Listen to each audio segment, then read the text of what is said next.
오늘 이 시편 77편 말씀 속에 보시면 이제 1절부터 20절까지 내용에서 이 시편 기자의 마음이 변화되는 것을 보게 됩니다. 1절에서는 믿음으로 시작을 했다가 2절부터 갑자기 마음에 어떠한 그 응답받지 못한 기도에 대한 낙심이 찾아왔는지 그런 낙심된 마음을 그대로 표현을 합니다. 그러다가 이제 끝에 부분에 가서는 후반부에 가서는 다시 하나님에 대한 믿음이 회복되어지고 하나님의 하신 일들을 기억함으로써 그 믿음이 믿음으로 하나님께 고백하는 그런 내용이 오늘 시편의 내용입니다. 1절에서는 강한 의지로 기도를 시작합니다. 내가 내 음성으로 하나님께 부르짖으리니 내게 귀를 기울이시리로다. 이제 기도를 응답받겠구나 하면서 믿음으로 기도를 시작합니다. 그러나 2절부터는 그 내용이 어떤 좀 생략이 되었는지 모르겠지만 응답받지 못한 기도로 인해 괴로워하는 모습을 보이게 됩니다. 나의 환난 날에 내가 주를 찾았으며 밤에는 내 손을 들고 거두지 아니하였나니 내 영혼이 위로받기를 거절하였도다. 이 시편 기자는 환난 속에서 기도를 분명히 하나님께 드렸던 것이죠. 환난을 모면할 어떤 방책을 하나님께 구했으나 상황이 전혀 변하지 않으니까 이제 낙심되어짐을 느끼고 그것을 그대로 표현하고 있습니다. 그래서 또 3절에 가면 하나님을 기억한 것이 오히려 하나님께 기도한 것이 오히려 불안한 마음으로 되돌아오는 모습을 보게 됩니다. 심령이 상하게 되고 하나님을 생각하니까 오히려 마음이 아파온다. 그런 내용입니다. 이게 사람이 굉장히 감정적인 모습을 우리가 지금 살펴볼 수 있습니다. 그저 처음에는 믿음으로 뜨거웠다가 응답받지 못한 기도가 당장의 환난으로 인해서 마음이 곤란해지니까 갑자기 믿음이 연약해집니다. 그러던 것이 연약한 것에 머물지 않고 이제 하나님과 관계 속에서 불편함을 느끼는 하나님에 대한 두려움으로 다가오게 되는 이런 심정적 변화를 급격하게 느끼게 되는 모습을 보게 됩니다. 우리는 이러한 그 믿음의 연약함 가운데 우리는 살아가고 있습니다. 사람이 감정적인 존재이기 때문이죠. 말로는 이성적이고 의지적인 것들을 중요시 여기지만 실제로 문제가 닥쳐오고 어려움이 가까이 오게 되면 이 감정에 의존하는 경우가 대다수가 되는 것입니다. 믿음이라는 것은 사실 많은 경우 느낌에 의존합니다. 느낌, 기분, 이 상황, 눈에 보이는 것들 당장 그것이 주는 두려움에 휘말리게 되는 게 우리의 연약한 모습이게 됩니다. 그래서 감정의 파도가 복받쳐 오르게 되면 우리의 이성과 의지는 그 주장을 금세 철회해버리고 감정의 꽁무니로 쫓아가는 믿음으로 되어지게 됩니다. 그래서 현실에 일어나는 일들에 의지하는 우리의 모습을 볼 때마다 하나님 앞에 우리가 늘 내가 믿음이 연약하구나 하고 정직한 모습으로 오히려 되돌아오는 경우들이 있죠. 오늘 아마 시편은 그런 내용인 것 같습니다. 처음엔 자기 생각 가지고 자기 믿음 가지고 내가 할 수 있을 것이다. 내 믿음 내가 지킬 수 있을 것이다 라고 생각을 하지만 이내 연약한 모습을 하나님께 드러낼 수밖에 없는 인간의 처지를 솔직하게 얘기할 때 하나님께서 다시 그 믿음을 회복시켜 주시는 모습을 보여지게 된다라는 것입니다. 사실 이 믿음을 가진다는 것은 인내를 포함하고 있습니다. 믿음 안에는 인내가 있어요. 그런데 이 믿음 자체가 인내를 포함하고 있지만 사실 그 믿음의 인내를 유지하기 위한 또 다른 강력한 그 의지가 우리 안에 필요합니다. 우리가 스스로는 내 의지다라고 느끼는 그 부분 사실은 하나님이 주시는 특별한 은혜였다라고 고백할 수밖에 없습니다. 성령께서 그렇게 그 일들을 행하신다라는 것이죠. 그 성령님의 행하시는 일은 우리의 의지 밖에 있는 그 의지를 컨트롤하는 또 다른 강력한 의지를 우리에게 주십니다. 그렇게 하나님께서는 그러한 성령의 임재를 믿음으로 보시고 그 성령의 임재 속에서 믿음의 입술로 고백되어지는 것을 기뻐하셨습니다. 실제로 마태복음 15장 25절에 나오는 수로보니게 여인의 경우를 제가 잠시 성경을 읽어드림으로써 이야기를 해드리겠습니다. 여자가 와서 예수께 절하며 이르되 주여 저를 도우소서 이렇게 여인이 고백을 합니다. 대답하되 이르시되 자녀의 떡을 취하여 개들에게 던짐이 마땅하지 아니하니라 라고 예수님께서 말씀하셨죠. 27절에 보시면 여자가 이르되 주여 올소이다마는 개들도 제 주인의 상에서 떨어지는 부스러기를 먹나이다 하니 이에 예수께서 대답하여 이르시되 여자여 네 믿음이 크도다 네 소원대로 되리라 하시니 그때부터 그 딸이 나으니라. 이 여인은 자신의 그 딸 아이가 어떻게 귀신이 들렸는지 병에 걸렸는지 고통 속에 있었습니다. 근데 의지할 곳은 신적인 어떤 기적밖에 없었는데 특별히 이제 하나님의 아들 예수 그리스도가 오셨다는 그 소식을 듣고 그에게 나아가서 부탁을 아주 간곡히 부탁을 합니다. 그때 예수님께서 이렇게 대답을 하십니다. 개들도 제 주인의 자신의 자녀의 떡을 취하여서 개들에게 던지는 것은 마땅하지 않다. 아마 이렇게 말씀하셨던 것은 예수님께서는 이미 그 여인 안에 있는 그 믿음을 보셨습니다. 그리고 그 믿음의 고백이 이렇게 나올 것을 예상하셨고, 그래서 그 믿음의 고백을 할 수 있도록 기회를 열어주신 것이죠. 강한 믿음이 있다라는 것입니다. 이 여인의 안에는 하나님께서 부어주신 그 특별한 은혜가 있었고, 그 은혜가 믿음으로 표현되었다라는 것입니다. 그러므로 이 여인에게 있었던 이 예수님께 드러난 믿음, 그 중심에 있었던 믿음을 우리는 입술로 고백할 줄 알아야 됩니다. 우리는 상황이 부정적이 되면 우리의 입술에서 부정적인 말들을 먼저 꺼내게 됩니다. 그러나 그것은 하나님께서 기뻐하시는 바가 아니죠. 우리의 입술의 고백을 하나님이 보십니다. 예수님도 이 여인의 중심에 있는 믿음을 보셨지만 중심에 머물러 있는 것만을 원하신 것이 아니라 입술로 고백되어지기를 원하셨던 것입니다. 그래서 그 의지적인 믿음, 그 연약한 믿음을 붙잡고 있는 또 다른 그 믿음을 드러내도록 이렇게 예수님께서 그 입술을 주장할 수 있도록 이렇게 인도하신 것이죠. 우리도 이 상황이 때로는 우리에게 믿음의 고백을 요구하는 것이 될 때가 많이 있습니다. 굉장히 부정적인 상황이고 어두운 상황일 경우, 그 경우에 오히려 우리 입술에서 긍정적인 고백이 나오도록 마련해 주신 하나님의 기회라는 것이죠.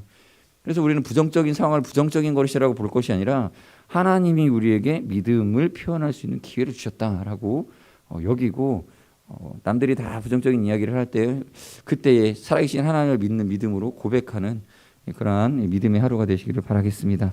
이제 후반부에 보시면 7절, 8절, 9절 보시면 이제 시편 기자가 두려운 마음을 증폭시켜서 자신의 그 처지를 이 듣는 이, 물론 하나님이시겠죠. 시편의 내용으로 봤을 때 하나님이시겠고, 더불어 이 성경을 읽는 우리들에게도 자신의 처지를 솔직하게 자신의 심정을 표현함으로써 드러내고 있습니다.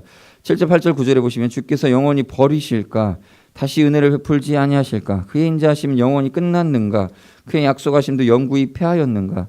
하나님이 그가 베푸실 은혜를 잊으셨는가? 노하심으로 그가 베푸실 긍휼을 그치셨는가 하였나이다 라고 자신의 마음을 그대로 고백합니다. 그럼 여기에서 잘 살펴보시면 이 시편 기자는 과거에 은혜가 있었다라는 것을 오히려 드러내는 것이죠. 이 이전에는 은혜가 있었고 또 인자하심이 지속되어져 있어 왔고 또 약속받은 은혜가 있었다라는 것을 우리가 유추해 볼 수가 있는 것입니다. 많은 긍휼이 이 기자에게 이미 주어져 있었다라는 것이고, 지금 이 고백은 아마도 과거에 베푸신 하나님의 은혜에 미처 감사하지 못했던 것들이 떠올라지고 기억남으로 하나님 앞에서 감사하면서 동시에 하나님 그 은혜가 지속되기를 바라는 기도의 내용이 되었다라는 것입니다. 시편 기자는 그간 하나님이 베푸신 은혜를 누리면서도 그때그때 미처 감사하지 못했던 것이 미안했던 것 같은 이 죄송스러워하는 그런 표현, 동시에 하나님 그 은혜가 내게 아직 머물러 있기를 바라는 그 마음을 하나님 앞에 드리는 것입니다. 우리는 환난을 당할 때에, 어려움 당할 때에 하나님의 은혜가 있었다는 것을 추억하게 됩니다.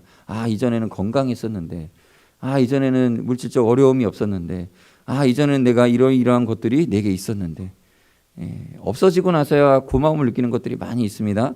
건강, 우리가 이빨만 아파도 치아가 아프지 않았던 것이 얼마나 감사했는가를 느끼게 되죠. 우리 안에 있는 간, 신장, 손가락, 심지어는 손톱 하나 아픈 것마저도 건강할 때는 그 고마움을 모르고 있다가 손상이 오고 아픔이 오면 그 건강의 은혜를 나중에 깨닫게 되죠. 그래서 있을 때 지켜야 된다. 이렇게 하는 말들이 있지 않습니까? 아무튼 오늘 시편 기자는 자신에 대한 하나님의 그 은혜가 있었던 것을 이제 아쉬워하고 있습니다. 그전에는 하나님께서 우리 자신에 대해서 선한 감정, 은혜 베풀어 주신 마음, 그 무엇일까요? 하나님이 나를 사랑하시고 계시고 나에게 계속 그 선한 의도를 갖고 계시고 나에게 대하여서 좋은 마음을 갖고 계시고 그 감정을 느끼게 해주시고 했던 것들에 대해서 이제 아쉬움을 느끼는 거죠. 왜 그렇습니까? 환란이 너무나 강하기 때문에 환란 속에서 하나님이 나를 버리셨는가 하는 하나님의 그 선하신 그 눈빛, 그 따뜻한 마음을 느끼지 못하는 그런 상황 가운데서 이 의심이 찾아왔고 두려워하는 것입니다. 우리가 가장 필요한 게 뭡니까? 다른 거 다 필요 없습니다. 하나님이 나에게 선한 마음으로, 나를 사랑하는 마음으로 나에게 관심 갖고 계시고 내게 은혜를 베풀고 계시다라고 하는 그 느낌이 아니라 그러한 하나님과의 관계 상태, 이것이 가장 중요하다라는 것입니다. 이게 이거밖에 없습니다. 정말 하나님이 내게 선의를 갖고 계시면, 하나님이 나를 사랑하고 계시고 긍휼한 마음을 계속 품고 계시면 다른 것이 다 필요 없습니다. 왜냐하면 하나님이 우리를 지켜주실 것이기 때문입니다. 우리가 작은 문제들과 직면할 때는 깨닫지 못합니다. 자기 힘으로 어느 정도 감수해낼 수 있을 때에는 하나님 의지하지 않으려고 하는 마음이 우리 가운데 있습니다. 아마도 성경의 부자들이 천국 가기 힘든 이유는 이런 이유일 듯 합니다. 돈으로 해결할 수 있는 이런저런 문제들 속에서 그냥 돈으로 해결해 보려고 하죠. 예, 돈이 있으니까 넉넉하게. 그 돈도 하나님 주신 것인데 자기 힘이라고 생각을 합니다. 자기가 가지고 있는 소유를 털어서 그냥 자기 자신의 어떤 그 대체 능력으로 이 문제를 해결했다라고 느끼게 됩니다. 그래서 이런 사람들은 돈으로 문제를 해결하기 때문에 하나님 앞에서 감사하거나 자기의 죄를 되돌아보거나 회개하거나 자기 하나님과의 관계를 점검해 보는 일들이 없이 그냥 그 문제를 넘어가 버립니다. 하나님 실제적으로 하나님의 은혜를 경험하지 못하고 살아가다가 이제 돈이나 이런 문제를 해결할 수 없는 문제, 큰 문제들에 직면하게 되면 무너져 버리죠. 무너져 버립니다. 그래서 오히려 부자들이 자살률이 높아요. 그동안 돈 의지하다가 돈 갖고 해결할 수 없다는 것을 깨달았을 때 하나님도 없었거든요. 그러니까 절망해 버리는 것입니다. 큰 문제들이 있습니다. 죄책감의 문제, 영적인 공허함, 죽음, 각종 재난이나 천재지변, 특히 자녀들에게 성품 교육하는 거 이런 부분들 사람 힘 가지고 안 됩니다. 잘 안 되죠. 불가항력적으로 다가오는 문제들 앞에서 해결되지 못하는 문제들을 만날 때 아쉬워지는 것입니다. 그게 뭡니까? 바로 하나님의 은혜, 오직 하나님 능력이라는 것입니다. 그래서 16절부터 17절에 나오는 그런 구절들을 보시면 물들이 기품이 궁창이 회오리 바람 번개 바다 무엇입니까? 다 자연에 있는 우리 인간의 힘으로 컨트롤할 수 없는 상황들이죠. 이러한 것들에 대한 두려움이 있을 텐데 그런데 이 시편 기자는 다시 그 믿음이 회복되어져서 고백을 합니다. 16절 같이 보시면요. 제가 읽어드리겠습니다. 하나님이여 물들이 주를 보았나이다. 물들이 주를 보고 두려워하며 기품도 진동하였고 구름이 물을 쏟고 궁창이 소리를 내며 주의 화살도 날아갔나이다. 이 모든 것들에 하나님의 섭리와 컨트롤이 있게 되어짐을 믿고 고백하는 것이죠. 그러니까 이 불가항력적인 것들이 이제는 하나님의 능력 속에서 하나님이 얼마든지 내게 은혜를 주셔서 선하게 오히려 나를 도와주는 도구로 사용하실 수 있다는 것을 고백하게 되는 것입니다.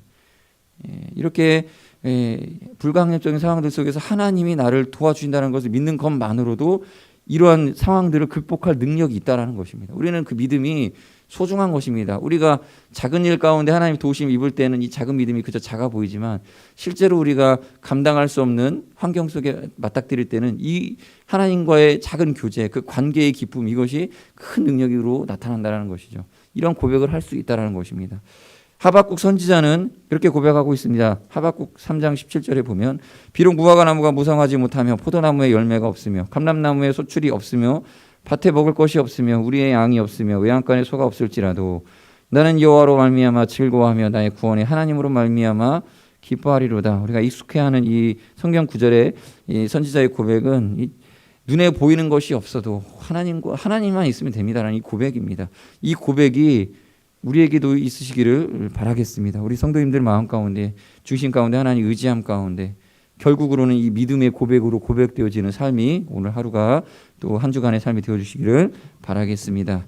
기도하겠습니다. 이 시간 같이 기도하실 때 주님 다 모든 것들 세상 모든 것들 다 주님께서 이미 우리에게 주신 은혜입니다. 이 모든 것들이 다 소중하고 감사한 일인데 저에게는 무엇보다도 하나님의 은혜가 필요합니다. 그런 하나님께 은혜를 구하며 더불어 우리의 감정에 의존하지 않는 믿음, 우리의 감정을 뛰어넘는 믿음, 성령 충만한 가운데 우리 입술로 미리 고백되어지는 그런 믿음이 있게 해달라고 더불어 같이 기도하시면서 또 계속 이 기도를 이어가시겠습니다. 기도하겠습니다.